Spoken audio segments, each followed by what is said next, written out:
नमस्कार, आदाब, केम छो, कैसे हैं आप सभी। आशा करता हूँ अच्छे होंगे। Very good morning to all of you. तो चलिए स्वागत करता हूँ आपका अपना यूट्यूब चैनल मैथ अड्डा सालन में। फिर मैं हाजिर हो गया एक नया सेशन लेके। खान सर का रेलवे ग्रुप डी का जीके जीएस का प्रैक्टिस सेट 27 है। इसमें टोटल 30 सेट है, ये 27वां सेट है। अगर आपने 26 सेट नहीं देखा है तो GK plus GS Khan sir group D के नाम से प्लेलिस्ट बना हुआ है, आप वहां से जाके देख सकते हैं। तो चलिए, अगर आप चैनल पर नए हैं तो चैनल को सब्सक्राइब कर लीजिए, साथ ही साथ बेल आइकन को दबा लीजिए ताकि हम कोई भी वीडियो अपलोड करें उसका नोटिफिकेशन मिलता रहे और आप लोग अपने इस भाई को सपोर्ट करें। आइए बात करते हैं अनअकैडमी की। अनअकैडमी इंडिया का सबसे लार्जेस्ट एजुकेशनल प्लेटफॉर्म है जहां इंडिया के टॉप एजुकेटर जो हैं टीच करते हैं। अनअकैडमी आपके लिए एक ऑफर लेके आया है। अगर आप अनअकैडमी पे कोई भी सब्सक्रिप्शन लेते हैं 1 अप्रैल से पहले, अगर आप 1 अप्रैल से पहले कोई भी सब्सक्रिप्शन लेते हैं तो आपको प्राइस जो है अप टू 20% तक डिस्काउंट हो सकता है। लिंक जो है आपको डिस्क्रिप्शन में मिल जाएगा, जाइए वहाँ से सब्सक्रिप्शन डालिए। हमारा रेफरल कोड जो है सारंग 10 को ज़रूर इस्तेमाल कीजिएगा। अगर सारंग 10 आप लगाएंगे तो आपको इंस्टेंट डिस्काउंट मिल जाएगा। अब बात करते हैं, देखिए अनअकैडमी पे बहुत सारे बैचेज हैं। जैसे अभी बात की जाए एसएससी सीजीएल का, एसएससी के सभी एग्ज़ाम, चाहे सीजीएल हो, सीएचएसएल हो, एमटीएस हो, जीडी हो, अभी सभी का सीजीएल सीएचएस एमटीएस सभी का एग्ज़ाम होने वाला है। तो आप सब्सक्रिप्शन ले लीजिए। उसके साथ ही बहुत सारा आइकॉनिक फीचर भी है आपको मिलने वाला है। आप जानते हैं लाइव क्लास, साथ ही साथ आपको पीडीएफ मिल जाएगा। उसके साथ ही लाइव क्लास में आपको डाउट पूछने का भी मौका मिलेगा।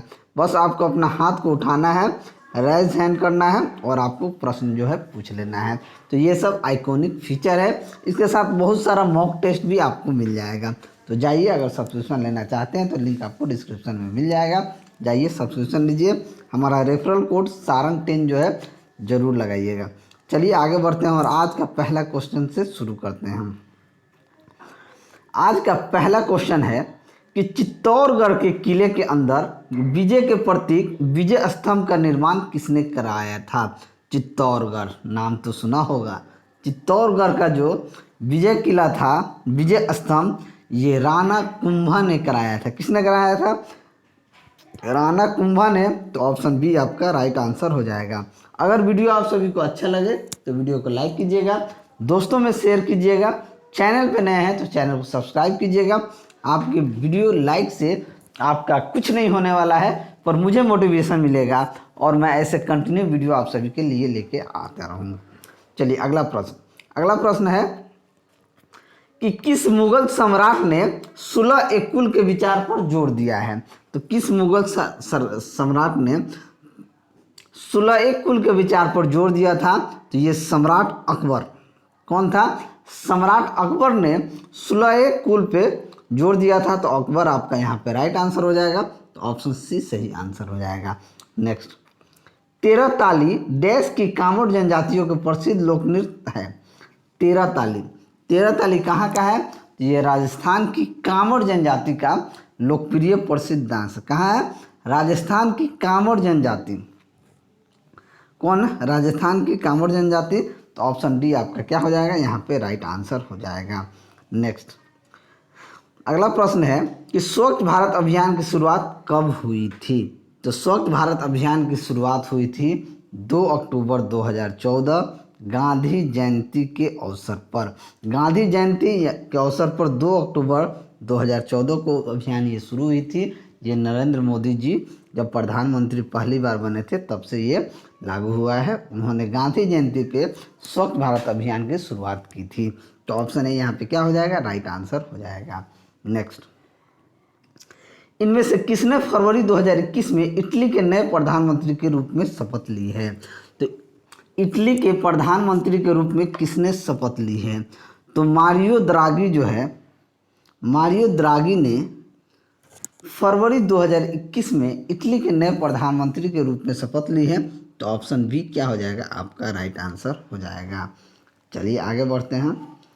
अगला प्रश्न है कि रॉलेट एक्ट भारत में कब लागू किया गया था। ये कई बार पूछा जाने वाला प्रश्न है, बहुत इंपॉर्टेंट प्रश्न है। अगर एग्जाम के दृष्टिकोण से देखा जाए तो चाहे वो एसएससी का हो, रेलवे का हो, एसएससी का कोई सा भी एग्ज़ाम हो, बिहार का एग्ज़ाम हो, कोई सा भी एग्ज़ाम हो, इसमें ये रॉलेट एक्ट को बड़ा जोर दिया जाता है, ये पूछा जाता है, तो इसको आप ध्यान में रखेंगे। रॉलेट एक्ट जो है ये भारत में 1919 में लागू किया गया था। तो ऑप्शन बी क्या हो जाएगा, आपका राइट आंसर हो जाएगा। चलिए अगला प्रश्न देखते हैं कि किस गवर्नर जनरल ने सती प्रथा को खत्म किया था। ये भी एग्जाम के दृष्टिकोण से बहुत इंपॉर्टेंट क्वेश्चन है कि किस गवर्नर जनरल ने सती प्रथा को ख़त्म किया था। तो ये लॉर्ड बेंटिंग जो था, इनके काल में सती प्रथा को ख़त्म किया गया था, लॉर्ड बेंटिंग। तो ऑप्शन डी आपका राइट आंसर हो जाएगा। नेक्स्ट अगला प्रश्न है कि निम्न में से किसको अचल संपत्ति के रूप में वर्गीकृत नहीं किया जा सकता है। अचल यानी इमारतें, साधन, मशीनें, कच्चा माल। तो देखिए अचल संपत्ति जो होता है ये इमारत होता है, साधन होता है, आपका मशीन होता है, अचल संपत्ति होता है। लेकिन कच्चा माल को अचल संपत्ति के रूप में वर्गीकृत नहीं किया जा सकता है। तो ऑप्शन सी क्या हो जाएगा, आपका राइट आंसर हो जाएगा। ठीक है, इमारत घर आपका अचल संपत्ति है, आपका जो भी साधन है वो अचल है, मशीन आपका अचल है। नेक्स्ट चलिए, नोबेल पुरस्कार निम्न में से किस क्षेत्र में नहीं दिया जाता है। ये भी एग्जाम के दृष्टिकोण से बहुत इंपॉर्टेंट प्रश्न है कि नोबेल पुरस्कार किस क्षेत्र में नहीं दिया जाता है। तो नोबेल पुरस्कार जो है ये जीव विज्ञान के क्षेत्र में नहीं दिया जाता है, बाकी रसायन में, भौतिक विज्ञान में, साहित्य में, इन सभी में नोबेल पुरस्कार दिया जाता है। लेकिन जीव विज्ञान के क्षेत्र में नोबेल पुरस्कार नहीं दिया जाता है। तो ऑप्शन ए यहाँ पे क्या हो जाएगा, आपका राइट आंसर हो जाएगा। और ये प्रश्न कई बार पूछा जा चुका है, तो इसको आप ध्यान में रखेंगे। नेक्स्ट, बिरजू महाराज किस नृत्य शैली से संबंधित। देखिए नृत्य से बहुत इंपॉर्टेंट प्रश्न बनते हैं। नृत्य जो है बिरजू महाराज किस नृत्य शैली से संबंध है। तो ये बिरजू महाराज जो है ये कथक नृत्य से संबंधित है। किस नृत्य से, कथक नृत्य से संबंधित है। तो ऑप्शन डी यहाँ पे क्या हो जाएगा, आपका राइट आंसर हो जाएगा। नेक्स्ट, फतेहपुर सीकरी में बुलंद दरवाज़ा किसने बनवाया था। तो फतेहपुर में जो बुलंद दरवाज़ा बना है ये अकबर ने बनवाया था। किसने बनवाया था, अकबर ने फतेहपुर में सीकरी बुलंद दरवाज़ा को बनवाया है। तो ऑप्शन सी क्या हो जाएगा, आपका राइट आंसर हो जाएगा। ये भी कई बार क्वेश्चन पूछा गया है, ये सभी इंपॉर्टेंट क्वेश्चन है। ये आने वाले दिनों में चाहे एनटीपीसी का हो, चाहे ग्रुप डी के एग्ज़ाम हो, उसमें पूछे जा सकते हैं। ये कई बार ये एनटीपीसी में हालांकि पूछा गया प्रश्न है कि फतेहपुर सीकरी में बुलंद दरवाज़ा किसने बनवाया था। ये एनटीपीसी 2020-21 में पूछा जा चुका है। चलिए अगला प्रश्न देखते हैं कि भारत में स्थित यूनेस्को के विश्व धरोहर स्थलों और उनके समावेशन के वर्ष के गलत युग्म की पहचान कीजिए। गलत युग्म की पहचान करना है। ठीक है, आगरा का किला उत्तर प्रदेश 1983, लाल किला दिल्ली 2007, सांची का स्तूप मध्य प्रदेश 1988, फतेहपुर सीकरी उत्तर प्रदेश 1986। तो ये भारत में स्थित यूनेस्को के विश्व धरोहर स्थलों और उनके समावेशन की बात की जाए तो सांची का स्तूप जो है मध्य प्रदेश 1988, यही गलत है। सांची का स्तूप मध्य प्रदेश 1988 यही गलत है। बाकी युग्म जो है आगरा का किला को 1983 में, लाल किला को 2007 में और फतेहपुर सीकरी को उत्तर प्रदेश 1986 में दिया गया है। तो ऑप्शन सी यानी कि सांची का स्तूप गलत है। तो ऑप्शन सी यहाँ पे राइट आंसर हो जाएगा। नेक्स्ट, प्रधानमंत्री राष्ट्रीय बाल पुरस्कार 2021 के लिए निम्न में से कितने बच्चों को चयनित किया गया है। तो प्रधानमंत्री बाल पुरस्कार 2021 के लिए 32 बच्चों का चयन किया गया है। तो ऑप्शन सी यहाँ पे आपका राइट आंसर हो जाएगा। नेक्स्ट, भारतीय टेलीविज़न एकेडमी के 20वें पुरस्कारों में निम्न में से किसे हॉल ऑफ फेम का पुरस्कार प्रदान किया गया है। तो किसे हॉल ऑफ फेम का पुरस्कार मिला है। तो ये एकता कपूर को मिला है। तो ऑप्शन बी यहाँ पे आपका राइट आंसर हो जाएगा। नेक्स्ट, अगला प्रश्न है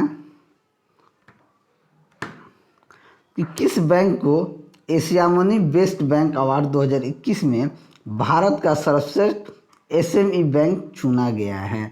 तो H D F C bank को भारतीय रिजर्व बैंक ने हाल ही में बेस्ट बैंक अवार्ड 2021 में भारत का सर्वश्रेष्ठ एसएमई बैंक को चुना है। तो एच डी एफ सी यानी कि ऑप्शन ए आपका राइट आंसर हो जाएगा। नेक्स्ट, भारतीय रिजर्व बैंक आरबीआई ने दिसंबर 2021 में आईसीआईसीआई बैंक पर कितने करोड़ रुपए का जुर्माना लगाया गया है। तो भारतीय रिजर्व बैंक ने आईसीआईसीआई बैंक पर 3 करोड़ रुपए का जुर्माना लगाया। कितना? 3 करोड़ रुपए का जुर्माना लगाया है। तो ऑप्शन सी आपका क्या हो जाएगा? राइट आंसर हो जाएगा। नेक्स्ट, भारत और किस देश ने 2021 में भारतीय कामगारों की भर्ती पर सहयोग के लिए समझौता ज्ञापन पर हस्ताक्षर किए हैं। तो भारत और कुवैत ने हाल ही में भारतीय कामगारों की भर्ती पर सहयोग के लिए समझौता ज्ञापन पर हस्ताक्षर किया है। तो कुवैत यानी कि ऑप्शन सी आपका राइट आंसर हो जाएगा। नेक्स्ट, बीसीसीआई ने T20 वर्ल्ड कप 2021 के लिए निम्न में से किसे भारतीय टीम का मेंटर नियुक्त किया है। तो किसे किया है? तो ये आपका महेंद्र सिंह धोनी को किया गया था। तो ऑप्शन बी क्या हो जाएगा? आपका राइट आंसर हो जाएगा। नेक्स्ट, अगला प्रश्न है कि केंद्र सरकार ने केंद्रीय कर्मचारियों एवं पेंशन भोगियों के लिए 2021 में महंगाई भत्ता कितने प्रतिशत बढ़ाने की घोषणा की है। तो केंद्र सरकार ने 3% महंगाई भत्ता बढ़ाने की घोषणा की है, यानी कि 31% से 34% कर दिया गया है। तो ऑप्शन बी क्या हो जाएगा? आपका राइट आंसर हो जाएगा। नेक्स्ट, हाल ही में केंद्र सरकार ने 5 राज्यों के सर्वाधिक पिछड़े 44 जिलों में ई गवर्नेंस का लाभ देने के लिए कितने करोड़ रुपए की योजना को मंजूरी दी है। तो भारत सरकार ने ई गवर्नेंस चालू करने के लिए 6,466 करोड़ रुपए की मंजूरी दी है। तो ऑप्शन सी क्या हो जाएगा? आपका राइट आंसर हो जाएगा। नेक्स्ट, अगला प्रश्न देखते हैं कि निम्न में से किस राशि का मान स्थान बदलने पर भी परिवर्तित नहीं होता है। द्रव्यमान का, वजन का, घर्षण के कारण गुरुत्व। देखिए, द्रव्यमान का राशि का मान स्थान बदलने पर द्रव्यमान चेंज नहीं होता है। तो ऑप्शन ए यहाँ पे आपका राइट आंसर हो जाएगा। नेक्स्ट, सूर्य की ऊर्जा का स्रोत क्या होता है।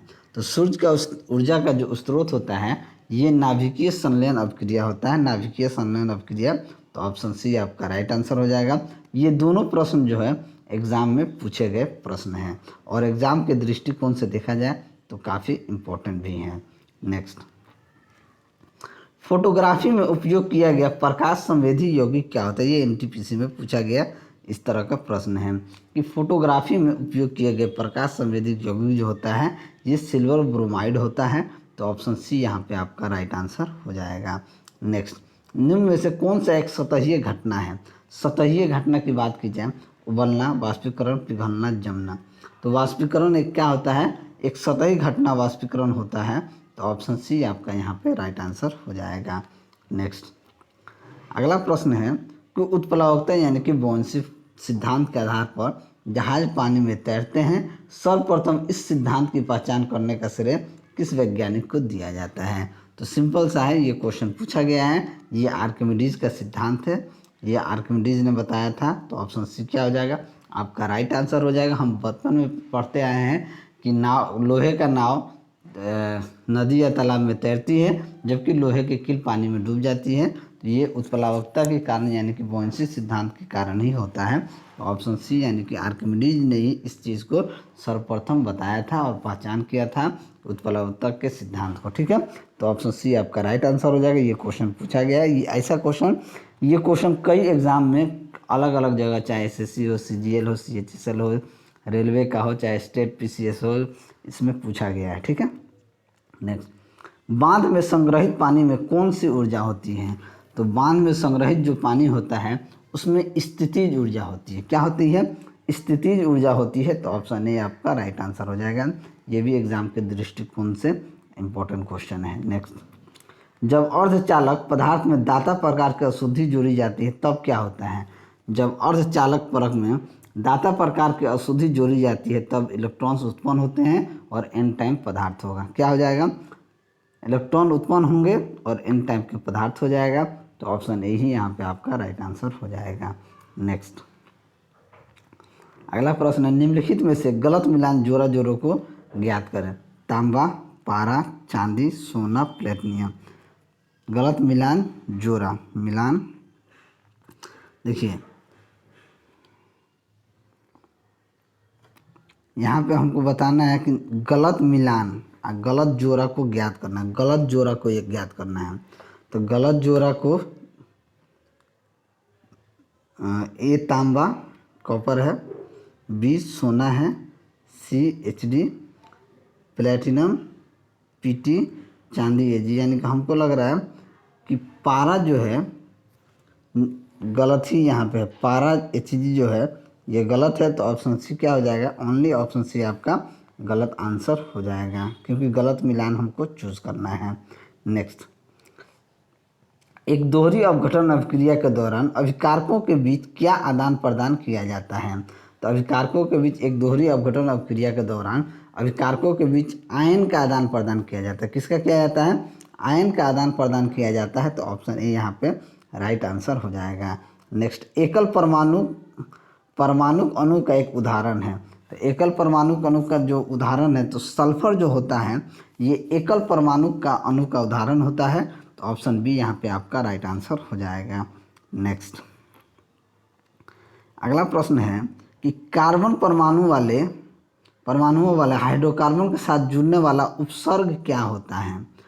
तो 4 कार्बन परमाणु वाले हाइड्रोजन के साथ जुड़ने वाला उपसर्ग ब्यूट होता है। क्या होता है, ब्यूट होता है।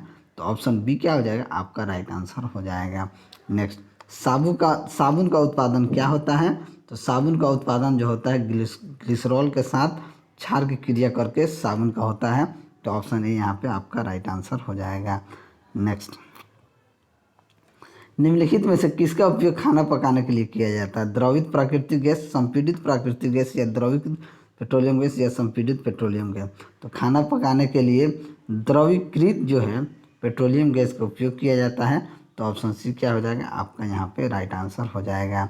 नेक्स्ट, उपयुक्त उत्तरों के साथ नीचे दिए गए वाक्यों को पूरा करना। पदार्थ की अवस्थाएं डैश नहीं होती और पदार्थ की अवस्थाएं डैश को परिवर्तित कर बदल सकती हैं। नीचे वाला, पदार्थ की अवस्थाएं अस्थाई नहीं होती हैं। पदार्थ की जो अवस्थाएं होती हैं ये अस्थाई नहीं होती हैं, और पदार्थ की अवस्थाएं तापमान और आयतन को परिवर्तित कर बदली जा सकती है।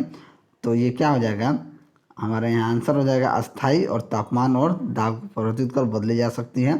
तो ऑप्शन बी क्या हो जाएगा, आपका राइट आंसर हो जाएगा। नेक्स्ट, अगला प्रश्न है कि डैश हड्डियों को जोड़ता है। हड्डियों को कौन जोड़ता है, उपास्थित स्नायु ऑरल या स्नायु बंधन। तो ये स्नायु बंधन यानी कि लिंगामेट जो होता है यही हड्डियों को जोड़ता है। तो यहाँ ऑप्शन डी आपका राइट आंसर हो जाएगा। नेक्स्ट, भोजन में लोहे की कमी के कारण क्या होता है। तो भोजन में लोहे की कमी से एनीमिया रोग होती है। अगर भोजन में लोहे की कमी आ गई तो आपको एनीमिया रोग हो सकता है। तो ऑप्शन सी यहाँ पे आपका राइट आंसर हो जाएगा। नेक्स्ट, निम्नलिखित में से कौन सी बीमारी संक्रामक नहीं है। आंत्रज्वर, गठिया, खसरा, इन्फ्लुएंजा। तो गठिया बीमारी जो होता है ये क्या है, ये संक्रामक नहीं होता है। तो ऑप्शन सी क्या हो जाएगा, आपका राइट आंसर हो जाएगा। नेक्स्ट, अगला प्रश्न है कि डैश पादप हार्मोन नहीं है। तो एड्रेनालिन, जिबरेलिन, ऑक्सिन, एबिसिक अम्ल। तो एड्रेनालिन जो होता है, एड्रेनालिन कहिए, ये क्या होता है, ये पादप हार्मोन नहीं होता है। तो ऑप्शन ए यहाँ पे आपका राइट आंसर हो जाएगा। नेक्स्ट, प्राणी वर्गीकरण का पदानुक्रम निम्न में से कौन सा है। तो प्राणी वर्गीकरण का क्रम जो होता है ये आपका, हमने पहले भी इस क्वेश्चन को किया है, संघ, वर्ग, गण, कुल, वंश, प्रजापति। यानी कि संघ, वर्ग, गण, कुल, वंश, प्रजापति। तो ऑप्शन सी क्या हो जाएगा, आपका राइट आंसर हो जाएगा। चलिए अगला प्रश्न देखते हैं कि निम्न में से कौन सा कथन गलत है। गलत कथन को चुनना है। डीएनए का पूरा नाम डिऑक्सी राइबो न्यूक्लिक एसिड है। यह गुणसूत्र में उपस्थित होने वाले रासायनिक तत्व हैं जो आनुवंशिक गुण वहन करते हैं। यह डीएनए एक पॉलीन्यूक्लियोटाइड है जो न्यूक्लियोटाइड डीएनए की ही मूलभूत संरचनात्मक इकाई है जो 2 अवयव से मिलकर बनी होती है। तो कौन सा इसमें, तो केवल सी जो है यही गलत है कि डीएनए एक। तो ये ऑप्शन सी क्या हो जाएगा, आपका राइट आंसर हो जाएगा। नेक्स्ट, निम्नलिखित में से कौन सा विशेषता मटर के एक पौधे में अप्रभावी होता है? तो मटर के पौधे में हरी फली सब्जी, गोल बीज, झुर्रीदार बीज, पीले बीज। तो झुर्रीदार बीज जो होता है मटर के एक पौधे में अप्रभावी होता है, तो ऑप्शन बी यहाँ पे आपका राइट आंसर हो जाएगा। नेक्स्ट, डैश उत्तक का निर्माण मृत कोशिकाओं के संयोजन से होता है। तो किस उत्तक का? तो स्क्लेरेन काइमा जो उत्तक होता है इसका निर्माण मृत कोशिकाओं के संयोजन से होता है, तो ऑप्शन ए क्या हो जाएगा? आपका राइट आंसर हो जाएगा। नेक्स्ट, अगला प्रश्न देखते हैं। अम्ल का वर्षा डैश के मुख्य कारण से होता है। तो अम्ल का वर्षा जो होता है SO2 के कारण से होता है, ये हमने कई बार देखा है और ये कई बार एग्जाम में पूछा गया है। तो किसके कारण होता है? SO2 के कारण। नेक्स्ट, कंप्यूटर में उपयोग होने वाले आईसी चिप्स किससे बने होती हैं? तो कंप्यूटर में उपयोग होने वाला आईसी चिप जो होता है ये सिलिकॉन का बना होता है, तो ऑप्शन बी यहाँ पे आपका राइट आंसर हो जाएगा। चलिए अंतिम क्वेश्चन देख लेते हैं कि किसी कंप्यूटर की बोर्ड में आमतौर पर डैश फंक्शन कुंजियाँ होती हैं। तो आमतौर पर 12 फंक्शन कुंजियाँ होती है, यानी कि ऑप्शन डी क्या हो जाएगा? आपका राइट आंसर हो जाएगा। तो चलिए, अगर आपको वीडियो अच्छा लगा हो तो वीडियो को लाइक करें, दोस्तों में शेयर करें। अगर आप हमारे चैनल पर नए हैं तो चैनल को सब्सक्राइब करें। मैं ऐसे ही वीडियो लेकर आपके सामने हाजिर होता रहूँगा। चलिए मिलते हैं अगले वीडियो में, तब तक के लिए जय हिंद।